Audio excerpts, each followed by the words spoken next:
जय गुरु जी की। अब हम मंत्र जाप करेंगे। ओम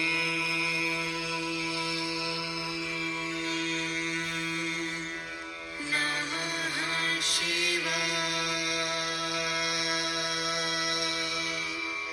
शिव जी सदा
जय गुरु जी, जय संगत जी। आज हम शिव महापुराण के 8वें खंड के 28वें, 29वें, 30वें, 31वें, 32वें, 33वें, 34वें और 35वें अध्याय का पाठ करेंगे। इन अध्यायों में हम सभी पापों को नष्ट करने वाले, संपूर्ण मनोकामनाओं को पूर्ण करने वाले तथा मोक्ष को प्रदान करने वाले श्री भीमशंकर ज्योतिर्लिंग व काशीपति विश्वनाथ ज्योतिर्लिंग के चरित्रों को पढ़ेंगे। ओम नमः शिवाय। शिवजी सदा सहाय। ओम नमः शिवाय। गुरुजी सदा सहाय। 28वां अध्याय। ब्रह्मा जी ने कहा, हे नारद, पूर्व काल में भीम नामक एक अत्यंत बलशाली दैत्य हुआ। उसकी उत्पत्ति कुंभकर्ण के वीर्य द्वारा हुई थी। भीम की माता का नाम करकटी था। वह अपनी माता सहित सयादी नामक पर्वत पर निवास कर तीनों लोगों को तिनके के समान तुच्छ समझ अनेक प्रकार के उपद्रव करने लगा। एक दिन उस दैत्य ने अपनी माता से यह पूछा, हे माता, मेरे पिता का क्या नाम है और तुम यहाँ अकेली क्यों रहती हो? मेरे पिता कहाँ चले गए हैं? जो भी सत्य बात हो उसे मुझे बताओ। हे नारद, अपने पुत्र की बात सुनकर करकटी ने उत्तर दिया, हे पुत्र, तुम्हारे पिता का नाम कुंभकर्ण था। वे रावण के छोटे भाई थे। उन्हें दशरथ के पुत्र रामचंद्र ने मार डाला। यह सुनकर भीम ने पूछा, हे माता, तुम मुझे ये बताओ कि कुंभकर्ण तथा रावण कौन थे? राम कौन है और राम ने उन्हें क्यों मार डाला? यह सुनकर करकटी ने उसे सीता हरण विस्तार पूर्वक कह सुनाया। फिर यह कहा, हे पुत्र, जब मैं विधवा हो गई तो माता पिता के घर आकर रहने लगी। ओम नमः शिवाय। शिवजी सदा सहाय। ओम नमः शिवाय। गुरुजी सदा सहाय। 29वां अध्याय।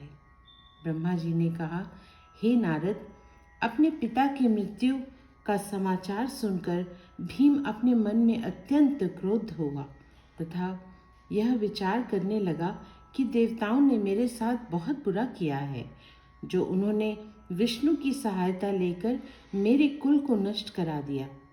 इसके अतिरिक्त यह नियम भी है कि जो पुत्र अपने पिता का बदला न ले सके उसे अत्यंत नीच समझना चाहिए। अस्तु, अब मैं देवताओं से अपने पिता की मृत्यु का बदला चुकाऊंगा। हे नारद, यह विचार कर भीम ने वन में पहुंचकर अत्यंत कठिन तप करना आरंभ कर दिया। भीम के कठिन तप के कारण तीनों लोग जलने लगे।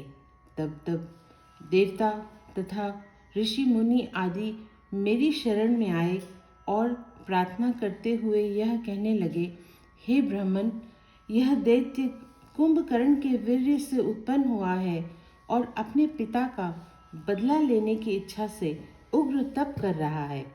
अस्तु, आप उसे वरदान देने की कृपा करें जिससे तीनों लोगों की रक्षा हो जाए। यद्यपि वर प्राप्त हो जाने पर वह हमें दुख ही देगा, परंतु तो भी यह बात हम इसलिए कह रहे हैं कि यदि आपने उसे वर नहीं दिया तो उसके उपद्रव करने के पूर्व ही हम सब इस अग्नि में जलकर भस्म हो जाएंगे। हे नारद, देवताओं की प्रार्थना सुनकर मैं उस दैत्य के पास जा पहुंचा और उसे वर मांगने के लिए कहने लगा। उस समय भीम ने मेरी प्रार्थना करते हुए यह कहा, हे ब्राह्मण, आप मुझे ऐसा अप्रमेय बल देने की कृपा करें जिसके द्वारा मैं अपने पिता के शत्रुओं पर विजय प्राप्त कर सकूं। यह सुनकर मैं उसे इच्छित वरदान देकर अपने लोक को लौट आया।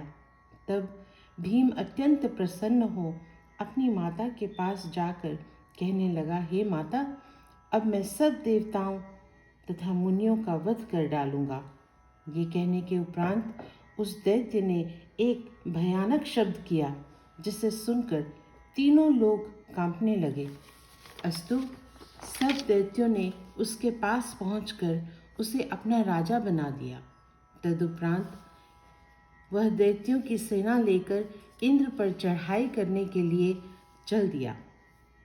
हे नारद, जिस समय वह दैत्य इंद्रलोक में पहुंचा, उस समय सब देवता उसके भय से भयभीत हो विष्णु जी की शरण में गए और उनसे अपनी रक्षा करने की प्रार्थना करने लगे। तब विष्णु जी उन्हें साथ लेकर उस दैत्य से युद्ध करने के लिए गए। विष्णु ने अस्त्र शस्त्रों का उपयोग किया, परंतु वह किसी भी प्रकार विचलित नहीं हुआ। यह देखकर विष्णु जी ने अत्यंत क्रुद्ध हो अपने हाथ में ब्रह्मास्त्र उठाया। उस समय यह आकाशवाणी हुई, हे विष्णु, तुम इस दैत्य पर विजय प्राप्त नहीं कर सकोगे। अस्तु, अपने लोक को लौट जाओ। इस दैत्य का संहार भगवान सदाशिव द्वारा होगा। इस आकाशवाणी को सुनकर विष्णु जी तुरंत अंतर्ध्यान हो गए। तब भीम देवताओं पर विजय प्राप्त कर अपनी सेना सहित घर लौट आया। उसने देवताओं के स्थान पर दैत्यों को प्रतिष्ठित किया और उनके साथ सब रत्न छीन लिए। ओम नमः शिवाय। शिवजी सदा सहाय। ओम नमः शिवाय। गुरुजी सदा सहाय। 30वां अध्याय। ब्रह्मा जी ने कहा, हे नारद, मैंने तथा विष्णु जी ने तथा सब देवताओं ने उस समय शिवजी की शरण में पहुंचकर दंड प्रणाम करने के पश्चात स्तुति करते हुए भीम का सब वृतांत कह सुनाया तथा यह प्रार्थना की, हे प्रभु, आपके अतिरिक्त उस दैत्य को अन्य कोई नहीं मार सकता। यह सुनकर शिवजी ने उत्तर दिया, हे देवताओं, जब वह भीम नामक दैत्य कामरूप देश के राजा प्रियधर्म को दुख पहुंचाएगा, तब हम उसका संहार करेंगे। यह सुनकर हम सब लोग अपने घर लौट आए। हे नारद, उधर एक दिन भीम ने अपने मन में यह विचार किया कि यदि शिवजी रामचंद्र को अपना बाण न देते तो वह मेरे पिता को नहीं मार सकते थे। शिवजी के कारण ही सब देवता ऋषि मुनि निर्भय रहते हैं। अस्तु, अब मुझे शिवजी को नष्ट करने का उपाय करना चाहिए। शिवजी कहीं दिखाई नहीं देते, इसलिए यदि मैं उनके भक्तों को दुख पहुंचाना आरंभ कर दूं, तो वे उन्हें बचाने के हेतु किसी दिन अवश्य प्रकट होंगे। यह निश्चय करके वह दैत्य अपनी सेना सहित शिव भक्तों को ढूंढ ढूंढ कर मारने लगा। एक दिन वह काम रूप के राजा प्रियधर्म को शिवजी का परम भक्त समझकर उसके राज्य में जा पहुंचा। उस समय सब प्रजा अत्यंत दुखी होकर राजा के पास पुकार करने के लिए पहुंची। तब तक भीम भी अपनी सेना के साथ लिए उस किले में जा पहुंचा। उसने राजा को पकड़कर बांध लिया तथा बंदी बना लिया। हे नारद, उस अवस्था में भी राजा प्रियधर्म ने शिवजी का ध्यान करना न छोड़ा। वह गंगा का स्मरण कर मानसी स्नान कर लेता और बंदी गृह में भी पार्थिव पूजन किया करता था। उसकी दक्षा नामक रानी उसी के पास रहकर शिवजी का पूजन किया करती थी। उनकी सेवा से प्रसन्न होकर शिवजी गुप्त रूप से उस मूर्ति में स्थित हो गए। जो राक्षस राजा के बंदी गृह की रक्षा के हेतु नियुक्त थे, जब उन्होंने यह देखा कि राजा अब भी पार्थिव पूजन करना नहीं छोड़ता है, तब एक दिन उनमें से एक राक्षस ने भीम के पास जाकर यह समाचार दिया और कहा कि राजा प्रियधर्म अभी तक शिवजी की पूजा करता रहता है। इस समाचार को पाकर भीम अपने हाथ में खड्ग ले अत्यंत क्रोधित हो राजा को मार डालने के लिए उसके पास जा पहुंचा।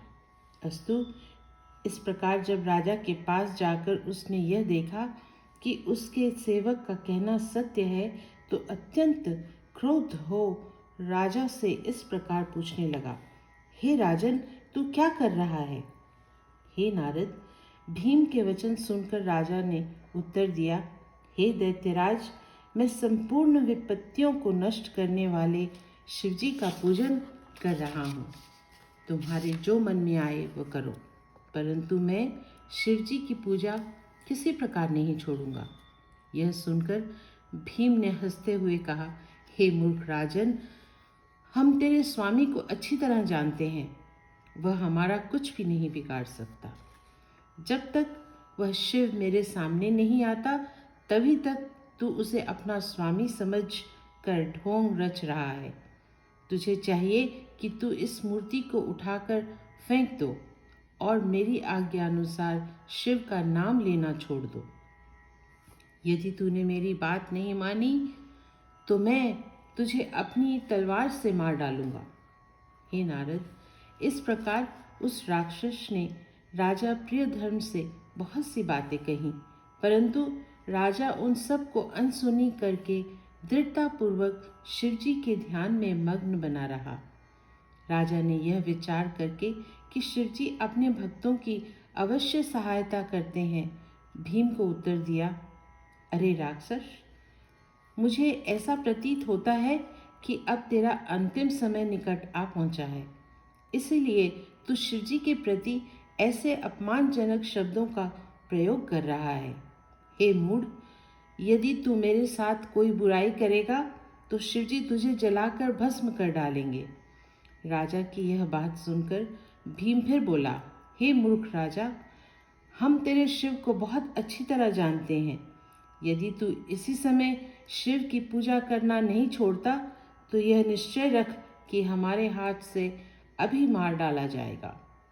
इस पर राजा ने उत्तर दिया, हे दैत्य, तेरे मन में जो आए वह कर, परंतु मैं शिवजी का पूजन कभी नहीं छोड़ूंगा। इन कटु वचनों को सुनकर भीम ने तलवार उठाते हुए कहा, अरे मूर्ख राजा, हमने तुझे विचार करने के लिए बहुत समय दिया, परंतु तू अब भी अपनी हट पर अड़ा हुआ है। अब हम अपने खड्ग द्वारा तेरा मस्तक काटते हैं। तू अपने शिव का स्मरण कर ले, देखें वह किस प्रकार तेरी रक्षा करता है। इतना कहकर भीम ने जैसे ही अपना खड्ग चलाया, उसी समय शिवजी राजा प्रियधर्म द्वारा स्थापित पार्थिव मूर्ति से प्रकट होकर उसके सामने आ खड़े हुए। ओम नमः शिवाय। शिवजी सदा सहाय। ओम नमः शिवाय। गुरुजी सदा सहाय। 31वां अध्याय। ब्रह्मा जी ने कहा, हे नारद, जिस समय भीम ने शिवजी के महाभयानक स्वरूप को देखा, उस समय वह अत्यंत भयभीत हो गया। तब शिवजी ने उसे संबोधित करते हुए उच्च स्वर में इस प्रकार कहा, हे दैत्यराज, अब तू अपना बल हमें दिखा और हमारी शक्ति को स्वयं देख। शिवजी के मुख से ऐसे वचन सुनकर भीम उनसे युद्ध करने के हेतु तैयार हो गया। तब शिवजी तो भीम के साथ युद्ध करने लगे और उनके गण दैत्यों के साथ युद्ध करने में प्रवृत्त हुए।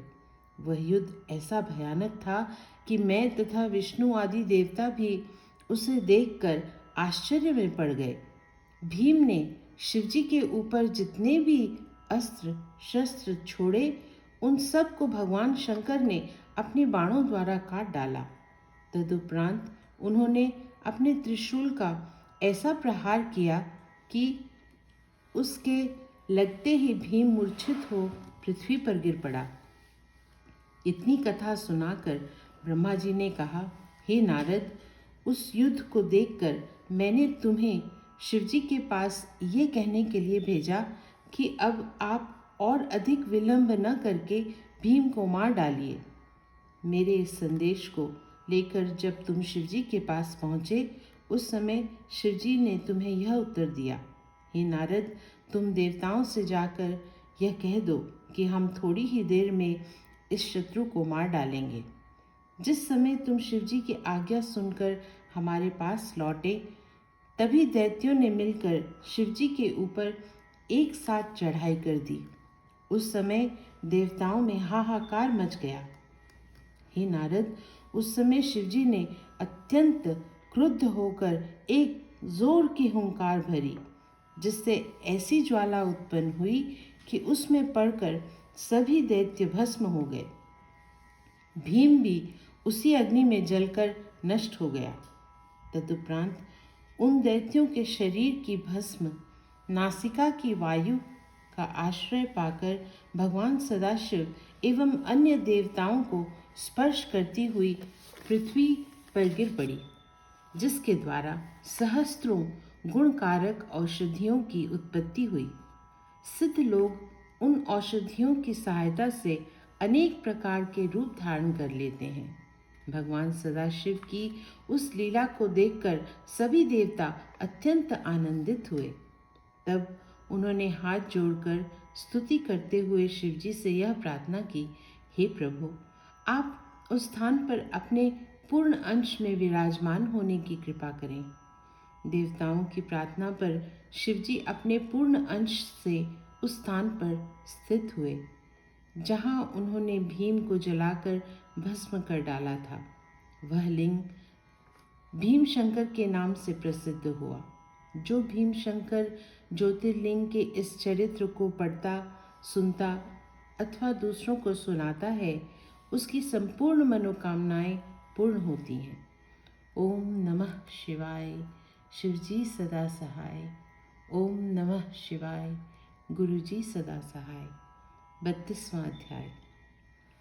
ब्रह्मा जी ने कहा, हे नारद, अब मैं पापों को नष्ट करने वाले तथा मोक्ष प्रदान करने वाले काशीपति विश्वनाथ ज्योतिर्लिंग का वर्णन करता हूँ।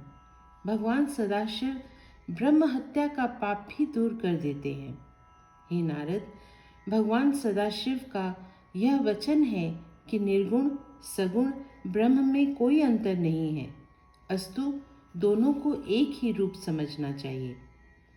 जब ब्रह्म ने सगुण रूप धारण किया तो उन्होंने अपने शरीर द्वारा शक्ति को भी प्रकट किया। इस प्रकार वह एक रूप दो रूपों में विभाजित हो गया। उन्होंने अपने प्रकृति रूपा शक्ति द्वारा लीला करने के हेतु 5 कोस के विस्तार वाले एक क्षेत्र का निर्माण किया। उसे आनंद वन, काशी, वाराणसी, अभिमुक्त रुद्र क्षेत्र तथा महाशमशान आदि अनेक नामों से पुकारा जाता है। वह स्थान शिवजी तथा उनकी शक्ति का अत्यंत प्रिय है। शिव तथा शक्ति ने उस स्थान में बहुत समय तक विहार किया। तदुपरांत उनकी यह इच्छा हुई कि हम किसी बलवान पुरुष को उत्पन्न करें। अस्तु उन्होंने अपनी बाईं भुजा द्वारा एक अत्यंत सुंदर मनुष्य को, जो 4 भुजाएं धारण किए हुए था, उत्पन्न किया। उसने जन्म लेते ही शिवजी को प्रणाम करते हुए पूछा, हे प्रभु, मेरा क्या नाम है और आप मुझे किस कार्य को करने की आज्ञा देते हैं? हे नारद, उस पुरुष की बात सुनकर शिवजी ने कहा, हे पुत्र, तुम तीनों लोकों के स्वामी होने के कारण संसार में विष्णु नाम से प्रसिद्ध होंगे। अब तुम कठिन तपस्या करो, जिससे तुम्हारे तेज की और अधिक वृद्धि हो।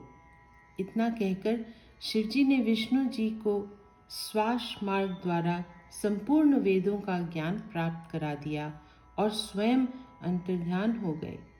जब शिवजी की आज्ञा मानकर विष्णु जी ने तपस्या करने के हेतु सर्वप्रथम एक पुष्करणी को अपने हाथों से खोद फिर उसे अपने पसीने के जल से भरने के उपरांत 50 सहस्त्र वर्षों तक ध्यान में मग्न हो गए। जब उस तपस्या का कोई फल नहीं मिला, तब वे अत्यंत चिंतित हुए। उसी समय उन्हें यह आकाशवाणी सुनाई दी कि हे विष्णु, तुम फिर तपस्या करो, तब तुम्हें वर प्राप्त होगा। आकाशवाणी को सुनकर विष्णु जी ने पुनः तप करना आरंभ किया।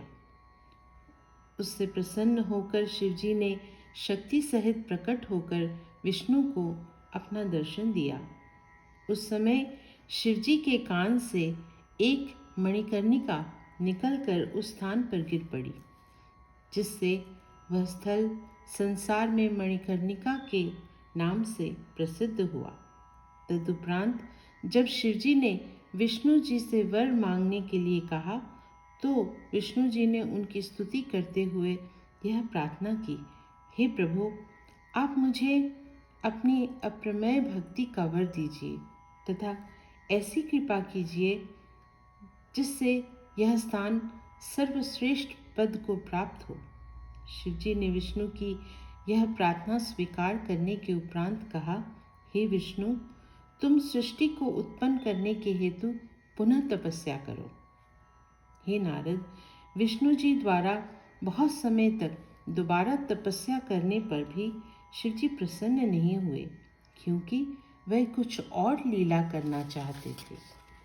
उधर तपस्या करते करते विष्णु जी के शरीर से इतना पसीना निकला कि संपूर्ण पृथ्वी जल से भर गई।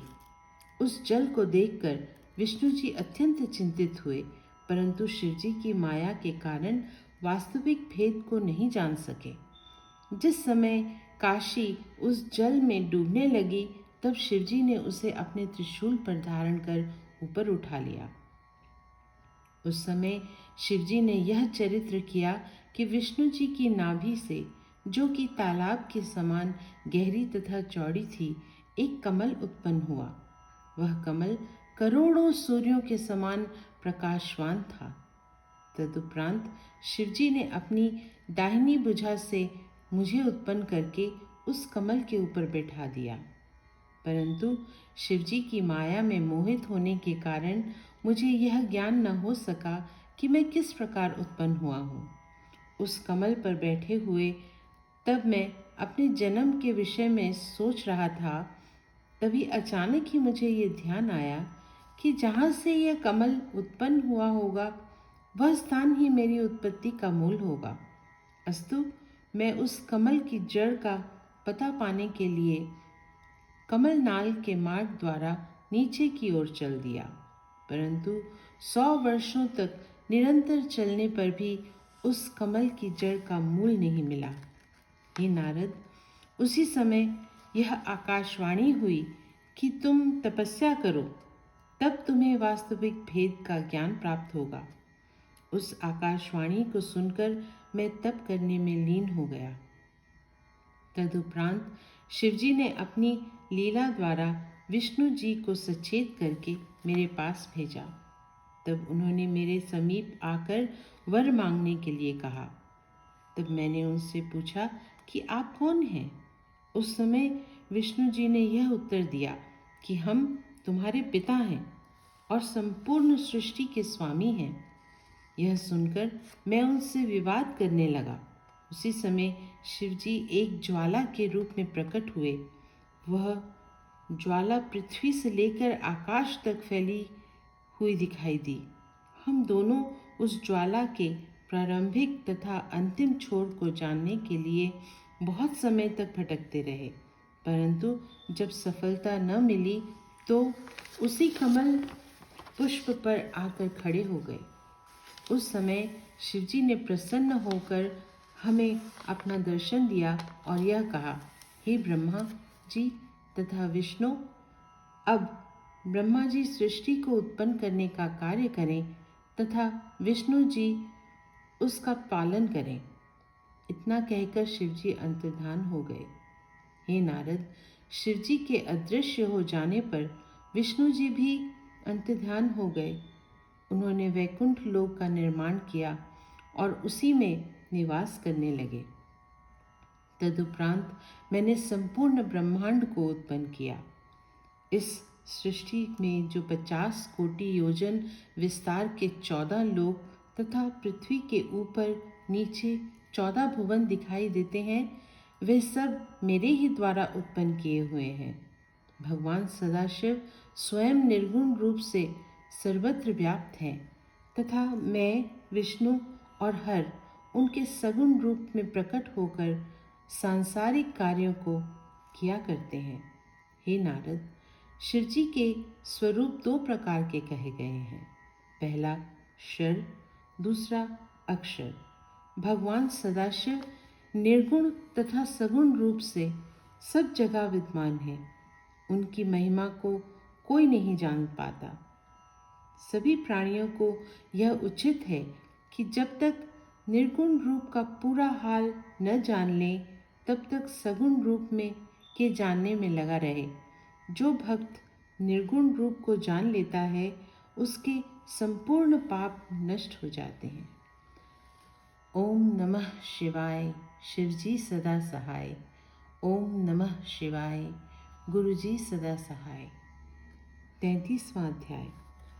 ब्रह्मा जी ने कहा, हे पुत्र, जब निर्गुण रूप का ज्ञान प्राप्त हो जाता है तब जीव के सभी कार्य छूट जाते हैं और उसे संपूर्ण लोक ब्रह्म रूप दिखाई देने लगते हैं। यह ज्ञान अत्यंत कठिन तथा दुर्लभ है। इसे कोई कोई सत्पुरुष ही जान पाते हैं। अनेक जन्मों के अभ्यास द्वारा योगियों को यह ज्ञान बहुत अल्प मात्रा में होता है। एक दिन जब शिवजी ने संसार के कल्याण के निमित्त यह विचार किया कि ब्रह्मा ने हमारी आज्ञा द्वारा सृष्टि को तो उत्पन्न किया, परंतु ब्रह्मांड के जीव अपने कर्मों में बंधे रहकर हमारे स्वरूप को किस प्रकार जान सकेंगे, तब उन्होंने यह लीला की कि जिस काशी को उन्होंने अपने त्रिशूल पर उठा रखा था, उसे पुनः पृथ्वी पर स्थापित कर दिया। तदुपरांत उन्होंने अपने लिंग अविमुक्त अर्थात विश्वनाथ को काशी में स्थापित करके यह कहा, काशी हमारा क्षेत्र है, अस्तु वह कभी प्रलय काल में भी नष्ट नहीं होगा। इसकी उत्पत्ति हमारे अंश से हुई है, इसलिए यह हमें अत्यंत प्रिय है। जो मनुष्य इस काशी के दर्शन करेंगे वो आवागमन से छूट जाएंगे और जो यहाँ की यात्रा करेंगे उस समय इस काशी को अपने त्रिशूल पर उठाकर बचा लिया करेंगे। तदुपरांत जब ब्रह्मा पुनः सृष्टि को उत्पन्न करेंगे तब हम इसे फिर उसी स्थान पर स्थित कर दिया करेंगे। अब तुम इस काशी में निवास करके यहाँ की रक्षा करो। हे नारद, भगवान सदाशिव ने विश्वनाथ लिंग से यह कहकर उन्हें काशी सहित मृत्युलोक में लाकर स्थापित कर दिया। तभी से काशी पापों को नष्ट करने वाली प्रसिद्ध है। विश्वनाथ ज्योतिर्लिंग समस्त प्राणियों को भव सागर से पार उतारा करता है। उस स्थान पर मुक्ति दासी के समान निवास किया करती है।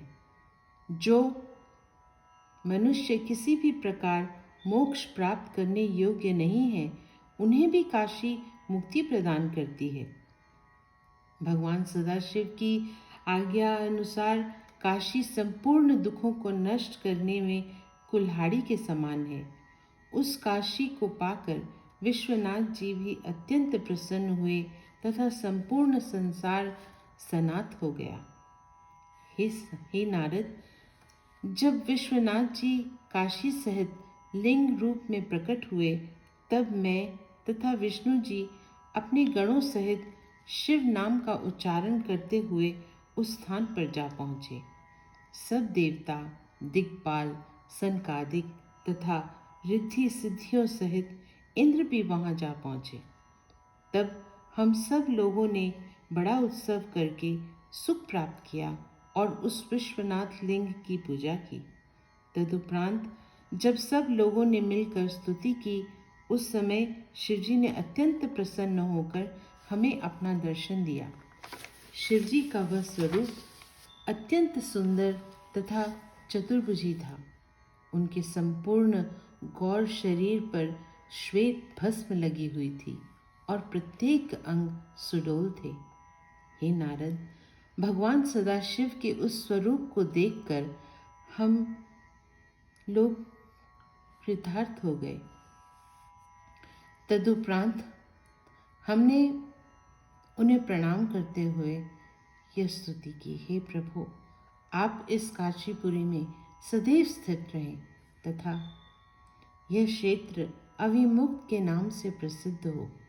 आपका यह विश्वनाथ नामक लिंग सबसे श्रेष्ठ तथा पूर्ण अंश संयुक्त है। अस्तु, यह यहाँ पर सदैव स्थित रहे। हम लोगों की इस प्रार्थना को सुनकर शिवजी ने एवं अस्तु कहा। भक्ति तथा नंदी ने भी हमारी इस प्रार्थना को स्वीकार किया। वह ज्योतिर्लिंग विश्वेश्वर, विश्वनाथ तथा अविमुक्त नाम से संसार में प्रसिद्ध है। उसका दर्शन, पूजन एवं स्मरण करने से संपूर्ण मनोकामनाएं सिद्ध होती हैं। तीनों लोकों में काशीपुरी के समान न तो कोई दूसरी पुरी है और न विश्वनाथ लिंग के समान अन्य कोई लिंग है। ओम नमः शिवाय। शिवजी सदा सहाय। ओम नमः शिवाय। गुरुजी सदा सहाय। 34वां अध्याय। ब्रह्मा जी ने कहा, हे नारद, विश्वनाथ तथा काशी का चरित्र भक्तों को मुक्ति देने वाला है। उस पवित्र काशीपुरी में मणिकर्णिका तीर्थ ऐसा है जो सब प्राणियों की मनोकामनाएं पूरी करता है। जब नश्वर संसार में अनश्वर काशी का आगमन हुआ, उस समय सब लोगों को अत्यंत प्रसन्नता हुई। हे नारद, तदुपरांत सब मनुष्य काशी विश्वनाथ का दर्शन करने के हेतु स्त्री पुरुषों को साथ ले बड़ी धूमधाम से चले। वह समाज जब काशीपुरी में इकट्ठा हुआ तो ऐसा आनंद दिखाई देने लगा जिसका वर्णन नहीं किया जा सकता। वे लोग गाते बजाते हुए विश्वनाथ मंदिर के समीप पहुँचे और उनका दर्शन तथा पूजन करके जय जयकार करने लगे। तब एक स्त्री ने लोगों के मुख से विश्वनाथ लिंग की महिमा सुनी तो उसने अपने कृपण पति से ये कहा, हे पति, आप भी भगवान सदाशिव के दर्शन करने के लिए मुझे ले चलें, क्योंकि संपूर्ण संसार उनके गुणों का वर्णन कर रहा है। ओम नमः शिवाय। शिवजी सदा सहाय। ओम नमः शिवाय। गुरुजी सदा सहाय। 35वां अध्याय। ब्रह्मा जी ने कहा, हे नारद, अपनी स्त्री की बात सुनकर यह कृपण मनुष्य बहुत दुखी हुआ, क्योंकि उसने यह सोचा कि यदि मैं इसे लेकर काशी को गया तो कुछ द्रव्य खर्च करना पड़ेगा। अस्तु, वह अपनी पत्नी से बोला, अरे बावली, तू ये क्या विचित्र बात कहने बैठ गई है। तू ये अच्छी तरह से जानती है कि मैंने बड़े परिश्रम पूर्वक धन एकत्र किया है। मैं इस कमाई को व्यर्थ के कार्यों में खर्च नहीं कर सकता। इसे परिश्रम पूर्वक संचय करके रखना चाहिए। हे नारद, अपने पति के मुख से यह वचन सुनकर उस शिव भक्तिनी स्त्री ने हाथ जोड़कर कहा, हे स्वामी, आपका कथन सत्य है। धन का संग्रह करना सर्वथा उचित है, परंतु उसे शिवजी के निमित्त व्यय करना भी आवश्यक है। शिवजी की भक्ति से और भी अधिक धन की प्राप्ति होती है। शिवजी के गुणों का श्रवण करने वाले कान ही श्रेष्ठ हैं, तथा जो नाक शिवजी के चरणों की सुगंधी ग्रहण करती है वही प्रशंसा के योग्य है। जो पांव शिव क्षेत्र की यात्रा करें उन्हें उत्तम समझना चाहिए। मनुष्य को उचित है कि उसे जो वस्तु प्रिय हो उसे शिवजी के हित में अर्पित कर दें। भगवान विश्वनाथ का पूजन बड़े बड़े पापों को भी नष्ट कर देता है।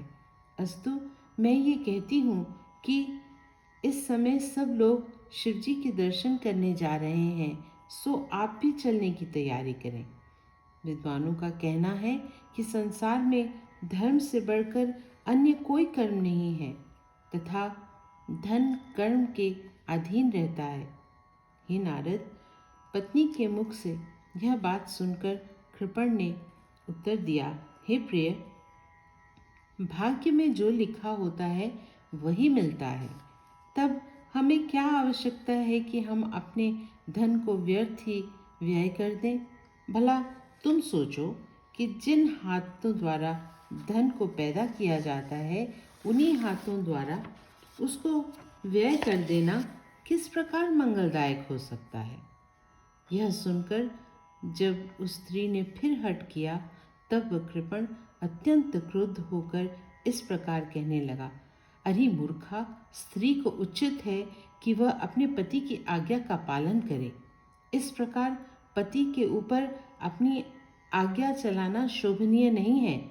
यदि तूने मेरी बात नहीं मानी तो मैं अपने प्राण त्याग दूंगा। अच्छा, अब मैं इस घर को छोड़कर चला जाता हूँ, फिर तू यहाँ रहकर जो मन में आए वही करती रहना। इस प्रकार वह कृपण अपने घर से चला गया और उसकी स्त्री शिवजी के प्रेम में मग्न हो घर में बैठी विलाप करती रही। ओम नमः शिवाय। शिवजी सदा सहाय। ओम नमः शिवाय। गुरुजी सदा सहाय। संगत जी, हमारी अगली रीडिंग रविवार 14 फरवरी सुबह 8 बजे होगी। जय गुरु जी।